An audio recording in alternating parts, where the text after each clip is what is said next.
കാലവർഷം കനത്തതോടുകൂടി തന്നെ സംസ്ഥാന വ്യാപകമായി തന്നെ മഴക്കെടുതികൾ റിപ്പോർട്ട് ചെയ്യുകയാണ്. ഞാനിപ്പോൾ ഉള്ളത് പട്ടം ഗവൺമെൻറ് ഗേൾസ് ഹയർ സെക്കൻഡറി സ്കൂളിലാണ്. ഇവിടെ സ്കൂളിൻ്റെ പിൻഭാഗത്തുള്ള മതിൽ തകർന്നു വീണിരിക്കുന്നു. ഈ അപകടവുമായി ബന്ധപ്പെട്ട് ആളപായമൊന്നും തന്നെ ഇല്ല എന്നുള്ളത് ആശ്വാസകരമായിട്ടുള്ള വാർത്തയായി തന്നെ പങ്കുവയ്ക്കാൻ കഴിയുന്നുണ്ട്.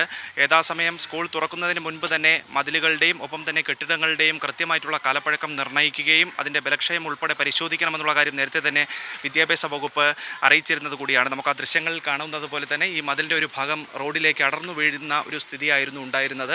അവിടെ സൈഡിലൊരു മരം നിൽക്കുന്നത് കാണാം. അത് ആ മരം കൂടി ഈ മതിലിനോട് ചേർന്ന് നിൽക്കുന്നത് അത് ഇപ്പോഴും അപകട ഭീഷണി ഉയർത്തുന്നുണ്ട് എന്നുള്ളതാണ് വളരെ ശ്രദ്ധേയമായിട്ടുള്ള കാര്യം. ഇപ്പോൾ ഈ കോർപ്പറേഷൻ്റെ മരാമത്ത് ചുമതലയുള്ള ജനപ്രതിനിധികൾ ഉൾപ്പെടെയുള്ളവർ, PTA പ്രസിഡന്റുമാർ, അതോടൊപ്പം തന്നെ വിദ്യാഭ്യാസ വകുപ്പിലെ ഉദ്യോഗസ്ഥർ ഉൾപ്പെടെയുള്ളവർ ഇവിടെ പരിശോധന നടത്തുന്ന കാഴ്ചയാണ് കാണാൻ കഴിയുന്നത്.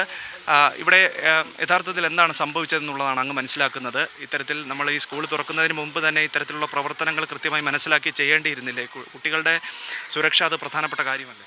അതെ അതെ, ഞങ്ങൾ എല്ലാ സ്കൂളുകൾക്കും മതിലുകൾക്ക് പ്രശ്നമുണ്ടെങ്കിൽ എടുക്കാനായിട്ട് പറഞ്ഞിട്ടുണ്ടായിരുന്നു എസ്റ്റിമേറ്റ്. ഇപ്പോൾ കഴിഞ്ഞ ടേമിൽ തന്നെ കഴിഞ്ഞ ഭരണസമിതിയുടെ കാലത്ത് 5.5 കോടിയോളം രൂപ ചിലവാക്കിയാണ് ഇത് ചെയ്തിട്ടുണ്ടായിരുന്നത്. അപ്പോൾ ഈ സ്കൂൾ തുറക്കണവുമായി ബന്ധപ്പെട്ടുകൊണ്ട് അതിന് മുന്നേ തന്നെ എസ്റ്റിമേറ്റ് എടുക്കുകയും കൂടി ചെയ്തിരുന്നു. PTA ചെറിയൊരു ഇതുണ്ടായിരുന്നു. അതിൻ്റെ അടിസ്ഥാനത്തിൽ ഓവർസിയറും കൂടെ വന്ന് ഇത് ഇങ്ങനെ ബൾജ് ചെയ്ത് നിൽക്കുന്നത് കൊണ്ട് അടിയന്തരമായിട്ട് ഇടുകയും ചെയ്തു. 25 ലാക്സിൻ്റെത് വെച്ചിട്ടുണ്ടായിരുന്നു. സ്കൂൾ PTA പ്രസിഡന്റ് അജിത്ത് നമുക്കൊപ്പം ചേരുകയാണ്.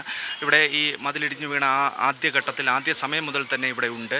സ്വാഭാവികമായും ഇതൊരു സൈഡ് റോഡാണ്, വാഹനങ്ങൾ ചീറിപ്പാഞ്ഞു പോകുന്നതാണ്. അതോടൊപ്പം തന്നെ ചില കുട്ടികൾ ഇതുവഴിയുള്ള പുറകുവശത്തെ ഗേറ്റ് വഴിയും ഒക്കെ കയറാറുമുണ്ട്. ഇത് നിങ്ങളുടെ ശ്രദ്ധയിൽ നേരത്തെ തന്നെ വന്ന ഒരു സാഹചര്യമല്ലേ?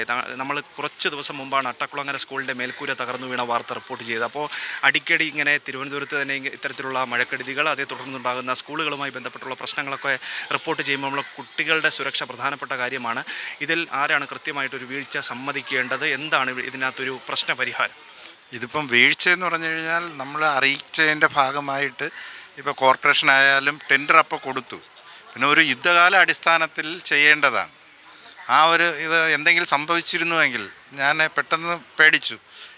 ഈ എല്ലായിടത്തും കഴിഞ്ഞ ദിവസങ്ങളിലൊക്കെ മരം മറിഞ്ഞ് മതിൽ വീണ് കുട്ടികൾ മരിക്കുന്നതൊക്കെ സാഹചര്യം ഉണ്ടായപ്പോൾ നമ്മുടെ സ്കൂളിലും ഇങ്ങനെ നിൽക്കുകയാണെന്നല്ലോ എന്നുള്ളൊരു പേടിയെന്ന് ഉണ്ടായിരുന്നു. അതിൻ്റെ ഭാഗമായിട്ടാണ് നമ്മൾ നേരത്തെ തന്നെ ഇടപെടുകയും ഈ ഒരു ടെൻഡർ ആയുകയും ചെയ്തു. പിന്നെ അവരുടെ ASM ഇതൊക്കെ റെഡിയായി വരുന്നതിൻ്റെ ഒരു കാലതാമസം ഉണ്ടാവും എന്നുള്ളതാണ് നമ്മൾ മനസ്സിലാക്കിയിരിക്കുന്നത്.